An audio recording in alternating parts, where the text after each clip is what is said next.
Sejak ratusan tahun silam, umat Islam di seluruh dunia berangkat ke Tanah Suci untuk menunaikan ibadah haji. Setelah selesai melaksanakan ibadah tersebut, mereka kemudian pulang ke tempat asalnya masing-masing. Namun di Indonesia, biasanya orang yang baru pulang dari ibadah haji akan menyandang gelar haji. Gelar tersebut untuk menandakan bahwa dia telah melaksanakan rukun Islam yang kelima. Lantas, bagaimana asal-usul pemberian gelar haji tersebut? Menurut mendiang Agus Sunyoto, arkeolog Islam Nusantara, gelar haji mulai muncul sejak tahun 1916. Urusan gelar haji sudah ada sejak pergerakan politik kebangsaan dan kekuasaan kolonial pada awal abad 20. Ketika itu, gelar haji membuat cemas pemerintah kolonial Belanda. Penggunaan gelar haji memberi pengaruh besar, yaitu mengajak umat Islam melakukan gerakan politik dan agama melawan kolonialisme.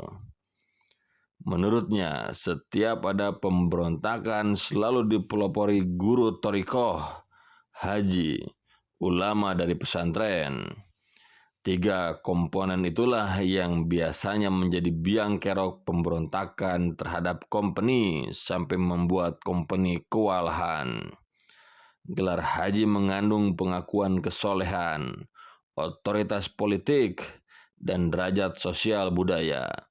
Terdapat makna dan efek besar dari pencantuman gelar haji saat gerakan politik dan Islam membesar untuk berhadapan dengan pemerintah kolonial. Para kolonialis sampai kebingungan karena setiap ada warga pribumi pulang dari Tanah Suci Mekah selalu terjadi pemberontakan. Tidak ada pemberontakan yang tidak melibatkan haji, terutama kiai haji dari pesantren-pesantren itu. Untuk memudahkan pengawasan, pada tahun 1916, penjajah mengeluarkan keputusan ordonansi haji, yaitu setiap orang yang pulang dari haji wajib menggunakan gelar haji.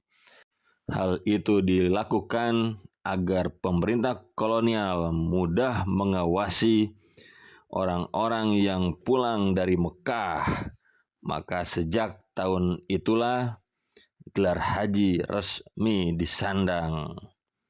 Sementara itu, antropolog UIN Syarif Hidayatullah Jakarta, Dadi Darmadi mengatakan, tradisi pemberian gelar haji sebetulnya tidak hanya terjadi di Indonesia.